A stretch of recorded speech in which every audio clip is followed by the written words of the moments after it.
أعوذ بالله من الشيطان الرجيم. بسم الله الرحمن الرحيم. الذين يأكلون الربا لا يقومون إلا كما يقوم الذي يتخبطه الشيطان من المس، ذلك بأنهم قالوا إنما البيع مثل الربا وأحل الله البيع وحرم الربا، فمن جاءه موعظة من ربه فانتهى فله ما سلف وأمره إلى الله ومن عاد فأولئك أصحاب النار هم فيها خالدون.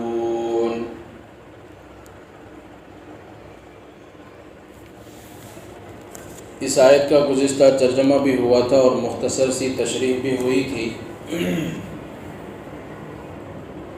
اور سود کے بارے میں اس کی برائی اور اس کی مذمت اور اس کی قباحت اور اس کی شناعت پر کچھ قرآن کی آیتیں اور احادیث کا تذکرہ بھی ہوا تھا۔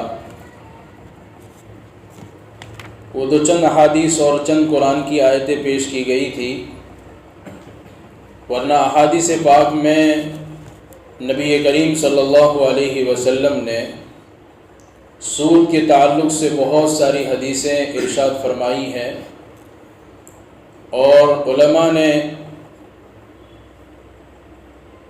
سود کا جو ہے ایک ٹاپک باندھ کر اس کے نیچے قرآن کی آیتیں اور احادیث بہت زیادہ جو ہے تعداد کے اندر نقل کی ہے، اس کی برائی میں اور اس کی جو ہے مذمت میں کہ یہ کتنی بری چیز ہے۔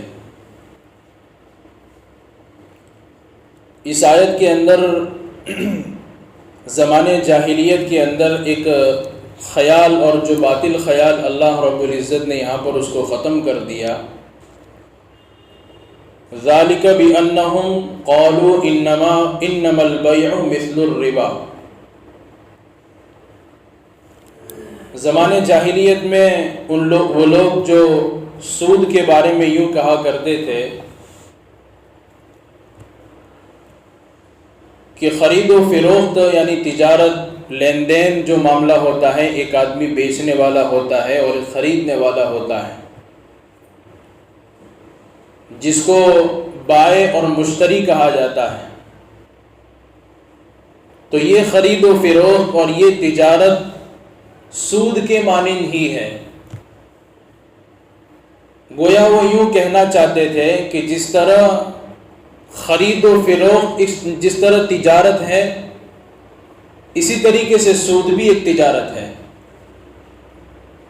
جس طرح خرید و فروخت حلال ہے، اسی طریقے سے سود بھی نعوذ باللہ حلال ہے، اس لیے کہ دونوں کے اندر مقصد ایک ہی ہے، نفع کمانا۔ بیچنے والا اس لیے کسی چیز کو بیچ رہا ہے کہ مجھے کچھ نفع ملے۔ خرید و فروخت جو ہوتی ہے، لین دین جو ہوتی ہے، تجارت جو ہوتی ہے، بزنس جو ہوتا ہے، وہ نفع کمانے کے لیے ہوتا ہے۔ اور سود کے اندر بھی مقصد یہ ہوتا ہے کہ نفع کمانا ہے۔ تو وہ یہ کہا کرتے تھے قالوا انما البیع مثل الربا، کہ خرید و فروخت یہ سود کے مانند ہے، سود کے مانند ہے۔ جب سود حرام ہوا تو یہ خرید و فروخت بھی حرام ہوئی۔ ایک کو حلال ایک کو حرام، یہ کیسا کانسیپٹ ہے اور یہ کیسا خیال ہے؟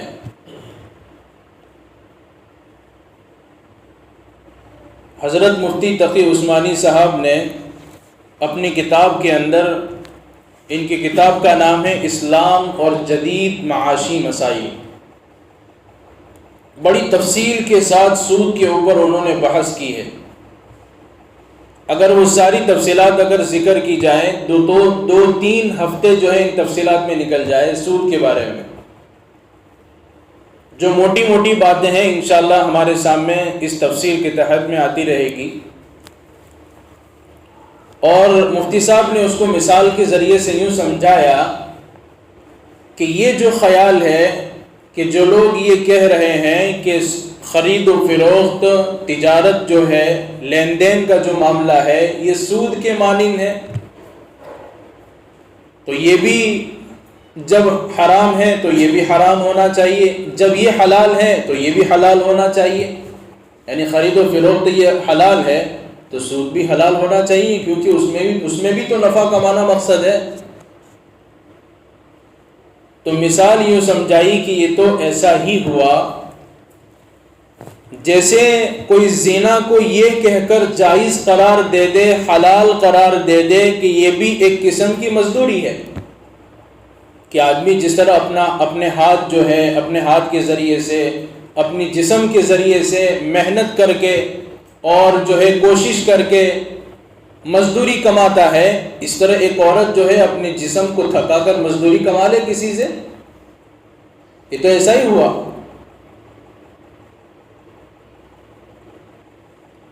اور یوں فرمایا کہ اس بیہودہ خیال کا اور اس بیہودہ قیاس کا جواب علم کی روشنی میں اور حکمت کی روشنی میں دینا علم کی اور حکمت کی مذمت ہوگی اور اس کی توہین ہوگی. اللہ رب العزت نے جواب بالکل الگ انداز کے ذریعے سے دیا ہے. سوال کرنے والوں نے جو سوال کیا ہے وہ عقلی ہے، عقل سے سوال کیا ہے. عقل سے سوال کا مطلب یہ ہے کہ جس طرح یہ خرید و فروخت حلال ہے، تم اس کو حلال کہتے ہو اور اس کے اندر نفع کمانا مقصود ہے، تو پھر اس سود کے اندر بھی نفع کمانا مقصود ہے، تو اس کو حرام کیوں کہا؟ اس کو بھی حلال قرار دو. تو اللہ رب العزت کا جواب جو ہے اس میں یہ ہونا چاہیے کہ سود حرام ہے اور اس وجہ سے ہم نے حرام قرار دیا، اور خرید و فروخت حلال ہے اس وجہ سے ہم نے حلال قرار دیا. لیکن اللہ رب العزت کے جواب دینے کا انداز تھوڑا سا مختلف ہے. اللہ رب العزت نے حکمت کی باتیں یہاں پر نہیں بیان کی اور علم کی کوئی جو ہے وجوہات نہیں بیان کی، بلکہ اللہ رب العزت نے یہاں پر انداز حاکمانہ اختیار کیا ہے، بادشاہانہ انداز اختیار کیا ہے. کیا؟ وَأَحَلَّ اللَّهُ الْبَيْعَ وَحَرَّمَ الرِّبَا، کہ ہم نے خرید و فروخت کو حلال قرار دیا اور سود کو حرام قرار دیا. یہ انداز کیوں اختیار کیا؟ علماء نے لکھا ہے کتابوں کے اندر، تفسیر کی کتابوں میں، کہ اللہ رب العزت نے اس کی وجوہات نہیں بیان کی کہ یہ حلال کیوں ہے اور یہ حرام کیوں ہے.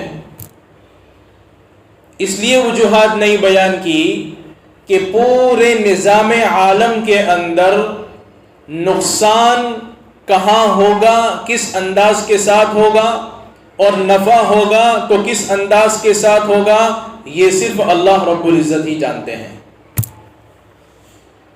یہ صرف اللہ رب العزت ہی جانتے ہیں.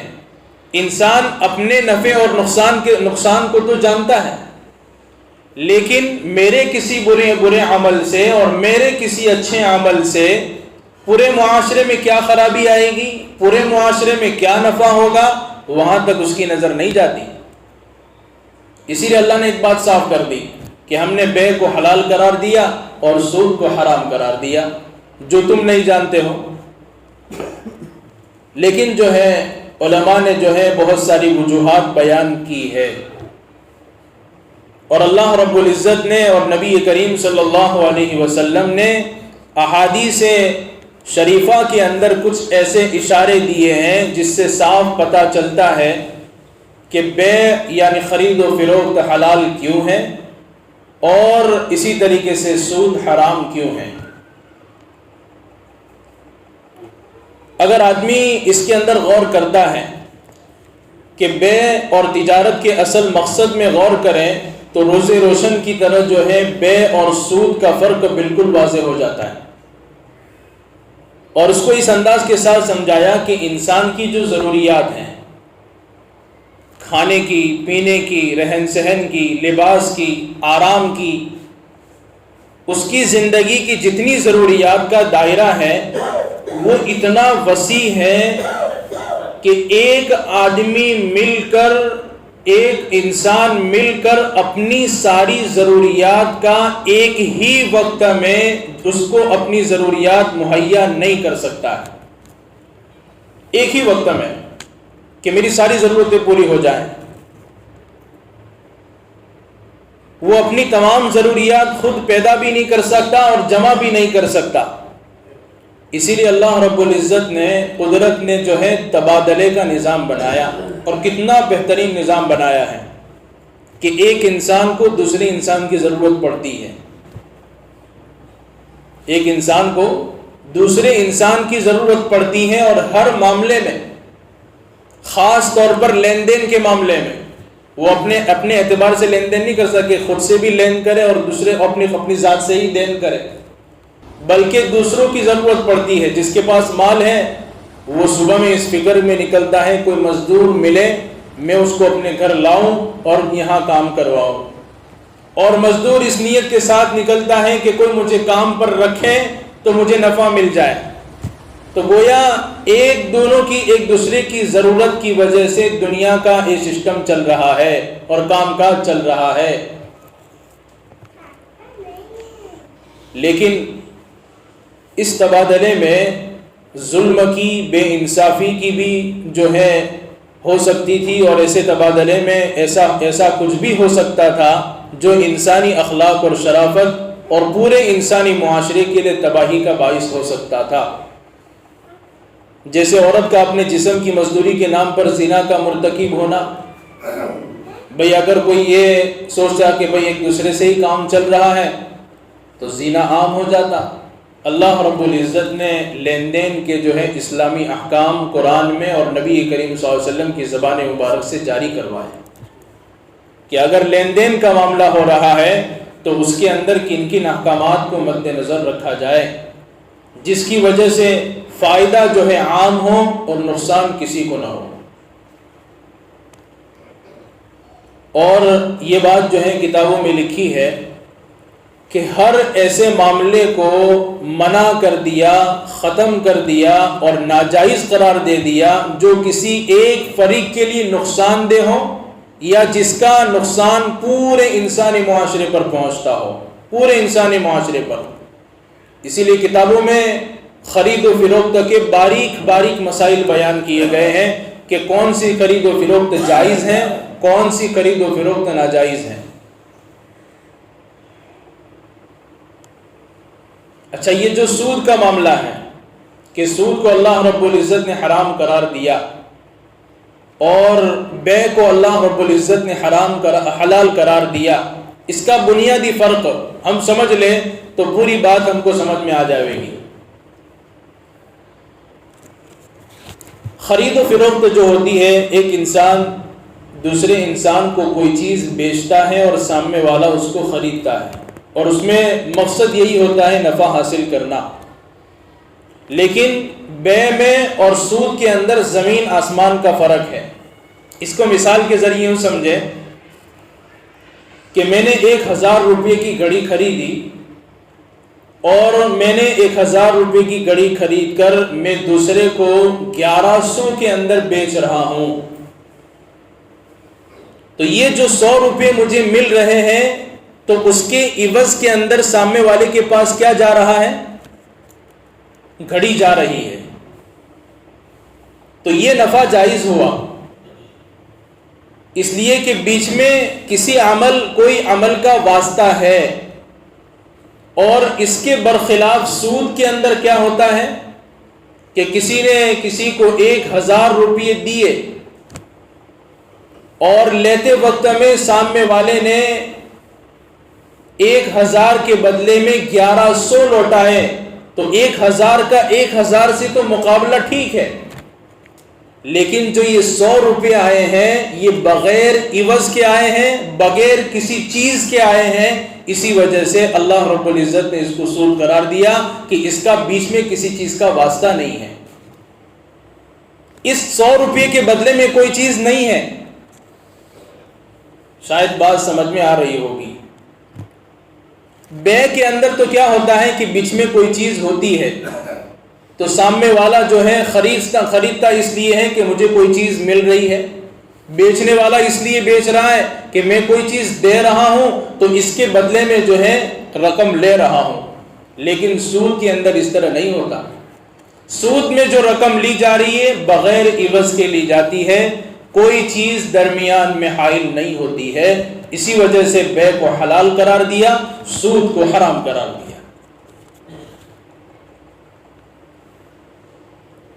علماء نے جو ہے اور بھی اس کے نقصانات جو ہے بیع کے اور جو ہے خرید و فروخت کے درمیان میں بہت ساری چیزیں جو ہیں تفصیل کے ساتھ لکھی بھی ہے۔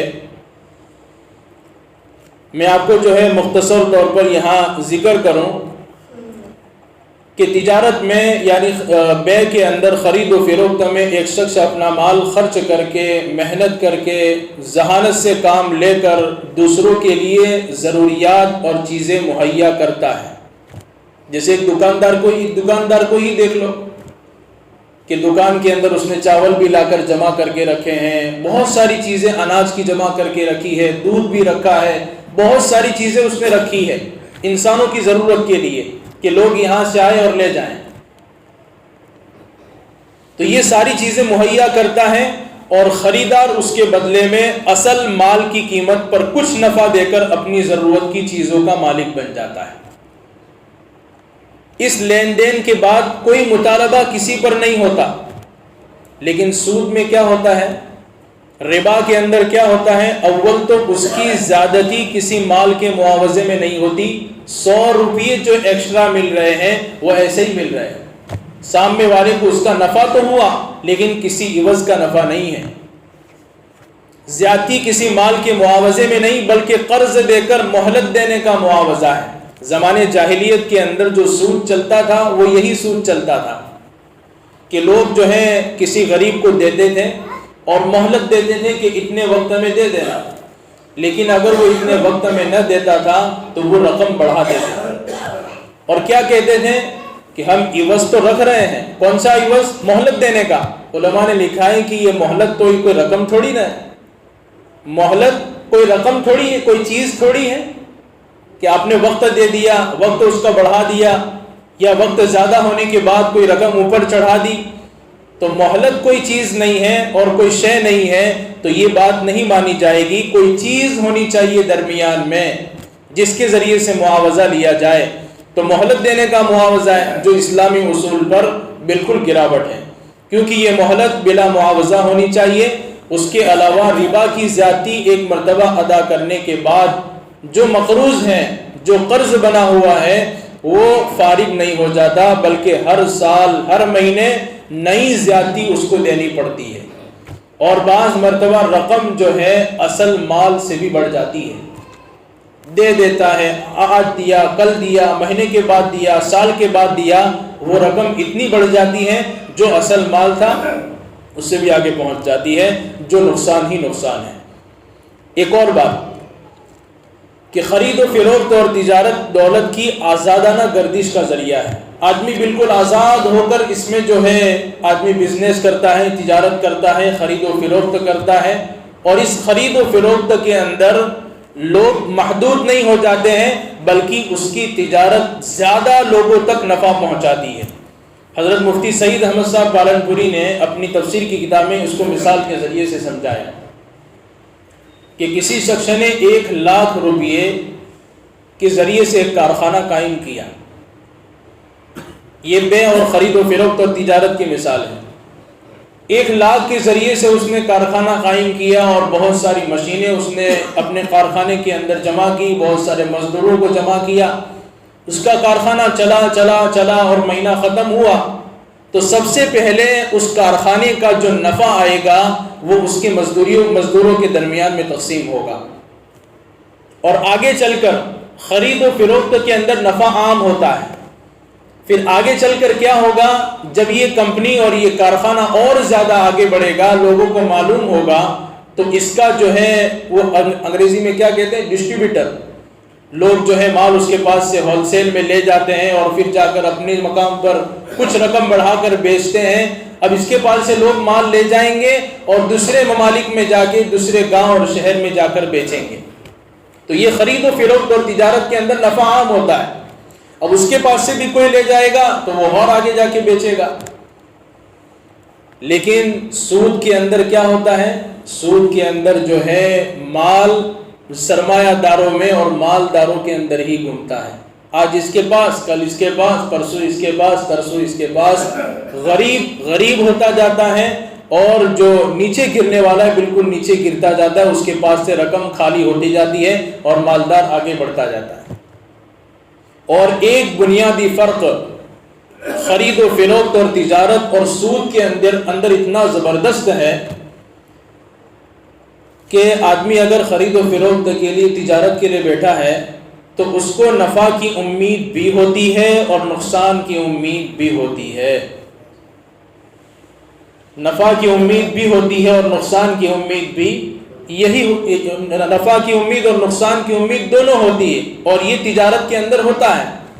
لیکن سود کے اندر نفع ہی نفع ہوتا ہے۔ سود کے اندر کیا ہوتا ہے؟ نفع ہی نفع ہوتا ہے۔ اسی وجہ سے سود کے لین دین میں کام کرنے والے اور سود خور اور سود کھانے والے اس میں ایسے پڑ جاتے ہیں کہ ساری چیزوں کو بھول جاتے ہیں۔ اسی لیے اللہ رب العزت نے ان کو عذاب بھی ایسا ہی دیا۔ کیسا عذاب دیا؟ جو قرآن کریم کے الفاظ ہے یتخبطہ الشیطان من المس، کہ جس طرح دنیا کے اندر یہ سودی لین دین میں اتنے مدہوش ہو گئے تھے کہ ان کو اپنے بارے میں بھی خیال نہیں آتا تھا کہ میں اپنی زندگی کس طرح گزار رہا ہوں، پاگلوں کی طرح دنیا کے اندر گھومتے اور پھرتے تھے کہ کل قیامت کے دن ان کا حال قبر سے اٹھنے کے بعد ایسا ہی ہوگا، یہ سزا کے طور پر ہے۔ لیکن خرید و فروخت اور بزنس والا اس کا حال یہ نہیں ہوتا، اس کا حال یہ نہیں ہوتا۔ اگر نفع بھی ہو گیا تو اس کو امید ہوتی ہے کہ آگے چل کر مجھے نقصان ہو گیا تو نفع کی امید بھی لگی رہتی ہے۔ اور ایک بات جو ہے تفسیر قرطبی کی یہاں پر نقل کی ہے حضرت مفتی شفیع صاحب رحمۃ اللہ، حضرت مفتی تقی عثمانی صاحب نے،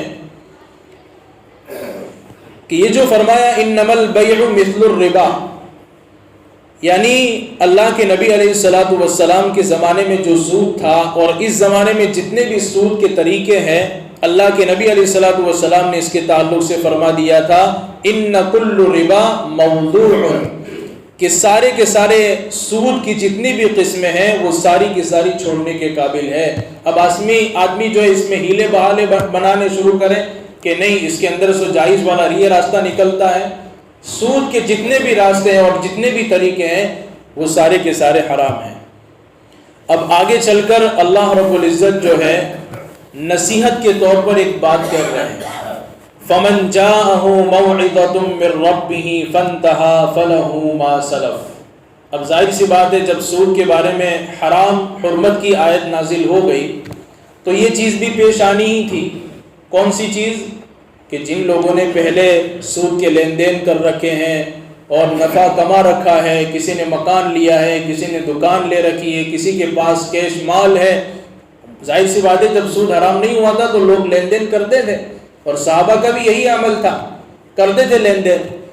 تو جو نفع ان کے پاس پڑا ہوا ہے، مکان کسی کے پاس پڑا ہوا ہے، دکان کسی کے پاس پڑی ہوئی ہے، تو اللہ رب العزت نے اس آیت کو نازل کر کے یہ بات جو ہے ذہن سے ختم کر دی کہ اللہ رب العزت کے حکم اور نصیحت آ جانے کے بعد فانتہا، جو رک گیا، یعنی اس نے سودی لین دین کو کیا کر دیا؟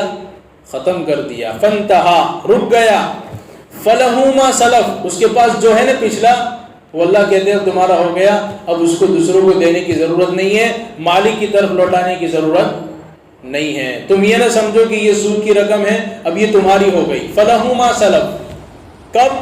فانتہا، رک گئے اس بات پر کہ سودی لین دین تم نے ختم کر دیا، سچی پکی توبہ کر لی، اللہ سے معافی مانگ لی کہ باری تعالیٰ اب یہ گناہ سود والا مجھ سے نہیں ہوگا، تم نے اللہ سے معافی مانگ لی اور سچی پکی توبہ اللہ رب العزت سے کر لے ہوئے، اور کسی شخص کو جو ہے اس بات کا جو ہے حق نہیں ہے کہ فلاں آدمی کو یوں کہیں کہ اس نے دل سے توبہ نہیں کی، محض ظاہری جو ہے طور پر اس نے سود چھوڑ دیا ہے، یہ کسی کو حق نہیں ہے، اس لیے کہ دل کے بھیدوں کو صرف اللہ رب العزت جانتے ہیں۔ آگے اللہ رب العزت نے ایک اور بات کہی. کیا بات فرمائی اللہ رب العزت نے؟ وَمَنْ عَادَ فَأُولَئِكَ أَصْحَابُ النَّارِ. جو واپس لوٹ کر آ گیا. کیا واپس لوٹ کر آ گیا؟ واپس لوٹ کر آ جانے کا مطلب یہ ہے کہ اس نے اللہ سے سچی پکی توبہ نہیں کی، بلکہ ابھی بھی سودی لین دین کر رہا ہے. اللہ کا حکم آ جانے کے بعد بھی، حرام ہو جانے کے بعد بھی ابھی بھی چالو ہے معاملہ سودی لین دین کا. اور خطرناک گناہ ہے یہ، اتنا خطرناک گناہ ہے کہ علماء نے لکھا ہے کہ شرک اور کفر کے بعد سب سے بڑا گناہ سود کا ہے. وَمَنْ عَادَ فَأُولَئِكَ. اور معاملہ کہاں تک پہنچ رہا ہے کہ قرآن کریم نے قطعی طور پر قرآن کریم سے سود کا حرام ہونا ثابت ہے. قطعی طور پر. قطعی طور کا مطلب یہ ہے کہ قرآن میں صاف لفظ ہو، اور قرآن میں اللہ رب العزت نے صاف بیان فرمایا احل اللہ البیع وحرم الربا. ایسا بھی نہیں ہے کہ نہ کرو تو اچھا، ڈائریکٹ حرام کا لفظ وحرم الربا، سود کو ہم نے حرام قرار دے دیا. یعنی قطعی طور پر اس کا حرام ہونا قرآن کے ذریعے سے ثابت ہو چکا. پھر بھی اگر یہ سود کے لین دین میں پڑا ہوا ہے تو اللہ رب العزت کہتے ہیں اصحاب النار، یہ جہنمی ہے. اللہ ہم سب کی حفاظت فرمائے. یہ جہنمی ہے، یہ دوزخی ہے. اور آگے فرمایا ہم فیہا خالدون. اس گناہ کی پاداش میں یہ لوگ ہمیشہ ہمیشہ کے لیے جہنم میں رہیں گے، ان کو واپس نکالا نہیں جائے گا. ایک تو یہ ہے کہ گناہ کر رہا ہے، اور دوسرا کون سا گناہ کہ اللہ نے صاف بیان کر دیا کہ یہ حرام ہے، پھر بھی آدمی اس پہ لگا ہوا ہے. عزیز ساتھیو بزرگوں، یہ سود والی آیت قرآن کریم کی اتنی خطرناک ہے کہ آدمی اگر اس کو سن لے تو ہلکا پھلکا جو سود کا معاملہ بھی کرتا ہے تو اس کو بھی چھوڑ دے. اتنی خطرناک آیت ہے یہ. اور یہ یہاں پر بات ختم نہیں ہوتی، آگے بھی اللہ رب العزت نے ابھی 2 3 4 5 آیتوں کے اندر سود کا تذکرہ چلے گا. اللہ رب العزت سے دعا ہے کہ اللہ رب العزت اس برے عمل سے اور اس بری چیز سے، اس بری صفت سے اللہ رب العزت ہماری حفاظت فرماوے، اور ہمیں حلال کمانے کی جو ہے توفیق عطا فرمائے، اور خرید و فروخت کی طرف، تجارت کی طرف جس میں اللہ رب العزت نے نفع ہی نفع رکھا ہے، اس میں جو ہے اللہ رب العزت ہمیں لگنے کی توفیق عطا فرمائے.